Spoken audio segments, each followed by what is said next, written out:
Kompas Petang kami lanjutkan bersama saya Maidop Elfrina. Saudara, Denmark kembali mengirim pasukannya untuk berlatih di kawasan Greenland setelah Amerika Serikat tetap ngotot untuk menduduki wilayah Greenland.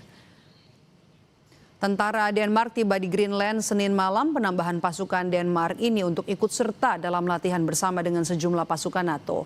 Kementerian Pertahanan Denmark menyebut pengerahan pasukan untuk melatih kesiapan pengamanan di kawasan Greenland setelah Amerika Serikat tetap ngotot untuk menduduki Greenland.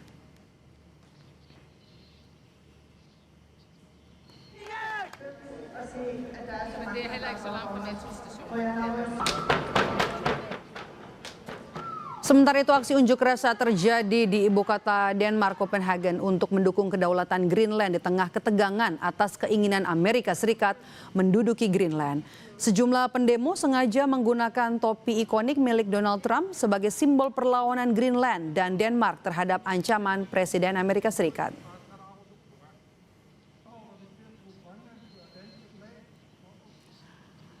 Presiden Amerika Serikat Donald Trump kembali memicu kontroversi dengan mengaitkan ambisinya atas Greenland dengan kekecewaan karena tak meraih hadiah Nobel Perdamaian. Sikap itu ia sampaikan secara terbuka melalui surat kepada Perdana Menteri Norwegia.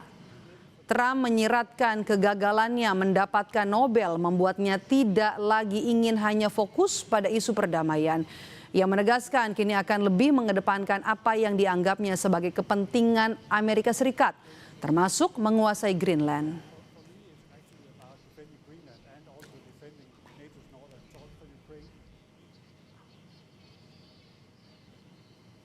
Sementara itu Presiden ke-6 Republik Indonesia Susilo Bambang Yudhoyono menyampaikan kekhawatirannya melihat kondisi geopolitik dunia saat ini. SBY kemudian menyinggung potensi terjadinya Perang Dunia Ketiga. Menurut pandangan SBY, Perang Dunia Ketiga sangat mungkin terjadi. Terlebih hingga saat ini belum ada sinyal para pemimpin dunia untuk meredam segala ketegangan yang ada.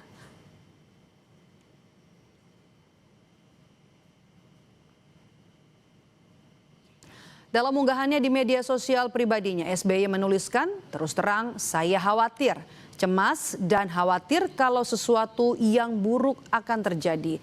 Cemas kalau dunia mengalami prahara besar, apalagi kalau prahara besar itu adalah Perang Dunia Ketiga.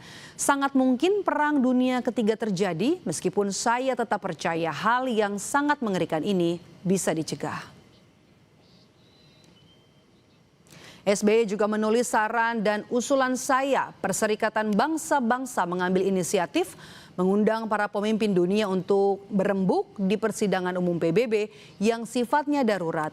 Agendanya adalah langkah-langkah nyata untuk mencegah terjadinya krisis dunia dalam skala yang besar, termasuk kemungkinan terjadinya perang dunia yang baru.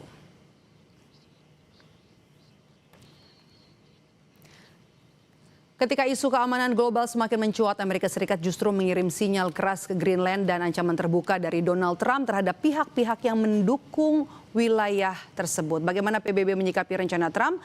Apakah dunia bisa melawan rencana Presiden Amerika Serikat yang mengabaikan hukum internasional? Kita bahas bersama dengan Dina Prapto Raharja, praktisi dan pengajar hubungan internasional Synergy Policies. Selamat petang, Mbak Dina, dengan Maidop. Selamat petang, Mbak Maidop. Oke, Mbak Dina, apakah dengan Anda sepakat dengan pernyataan dari SBY jika sangat mungkin Perang Dunia Ketiga ini terjadi? Apakah saat ini memang terjadi kesamaan pola seperti Perang Dunia I dan II sebelumnya? Saya melihat belum sepenuhnya sama dengan kondisi sebelum Perang Dunia I dan II.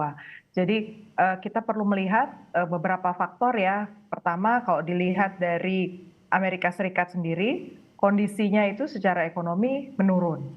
Dan kalau melihat background Presiden Donald Trump, karena beliau adalah pebisnis dan beliau punya janji politik untuk menunjukkan Amerika itu besar kembali, great again, dengan cara fiskalnya mereka itu sembuh, sehat, perekonomiannya, dan mereka bisa bersaing bahkan lebih kuat dari para pesaingnya, agenda itu belum tercapai.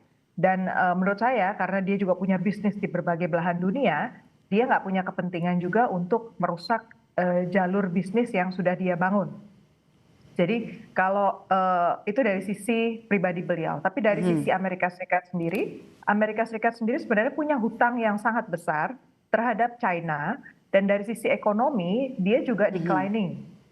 Penggunaan dolar itu sudah mulai berkurang, meskipun masih dominan, tetapi sudah mulai berkurang. Artinya perdagangan, kerjasama antar negara ini sebenarnya sudah mulai ada infrastruktur diplomasi yang berdiri lepas dari PBB. Nah ini yang tadi menarik diangkat, kemudian PBB bisa apa? Sebenarnya PBB sudah lumpuh.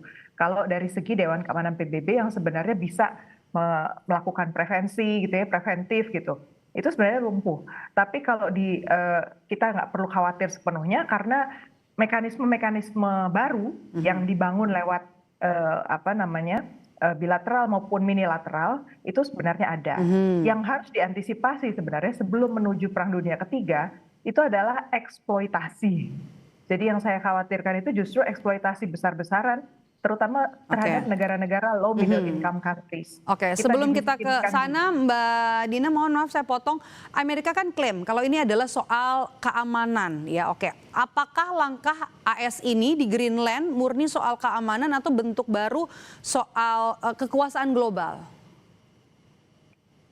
Keamanan itu hanya satu dimensi dari apa yang diinginkan oleh Amerika Serikat.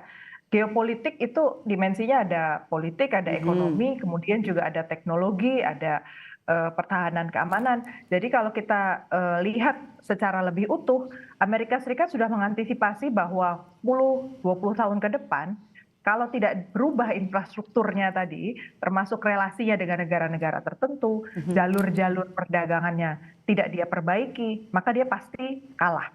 Terus akan menurun trennya. Makanya dia minta Greenland. Dan saya duga Greenland itu sebenarnya ujung-ujungnya bisa jadi deal.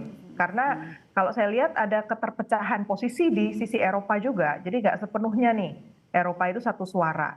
Mereka berpikir karena narasi yang kita dengarkan bahwa mereka akan memperjuangkan otonominya gitu dari Amerika Serikat. Tapi di sisi lain ada yang bilang bahwa orang itu sesama negara NATO kok, ngapain sih kita ribut? Udah kita berikan saja, toh nanti nggak kemana-mana, tetap di tangan NATO.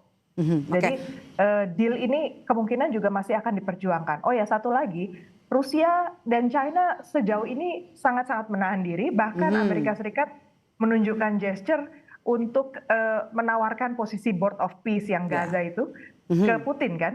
Artinya belum ada rencana dalam waktu dekat, mudah-mudahan nggak tiba-tiba berubah pikiran.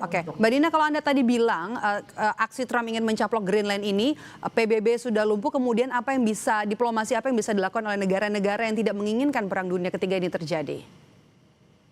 Kita harus mulai bergegas, melakukan eksplorasi apa saja mekanisme diplomasi yang masih bisa kita pertahankan. Shuttle diplomasi itu salah satu yang harus kita kembangkan. Kemudian dengan negara-negara terdekat, negara tetangga plus gitu ya. Plus itu adalah bukan hanya yang paling dekat, tetapi juga ada negara yang memang secara ekonomi menjadi mitra utama untuk perekonomian kita, sustaining, kita punya program-program pemberdayaan misalnya. Nah itu harus kita dekatkan lebih ini lagi di luar dari mekanisme yang ada. Jadi jalurnya itu sudah mulai seperti orang nggak usah terikat gitu dengan kelembagaan, karena kelembagaan yang di-attack yang sedang diserang oleh Trump itu adalah kelembagaan. Baik, terima kasih sudah memberikan pandangan bersama kami di Kompas Petang hari ini, Dina Praptora Harja, praktisi dan pengajar hubungan internasional Synergy Policies. Sehat selalu Mbak Dina. Sama-sama. Tetaplah bersama kami di Kompas Petang, saudara. Usai jeda kami akan kembali dengan sejumlah informasi lainnya.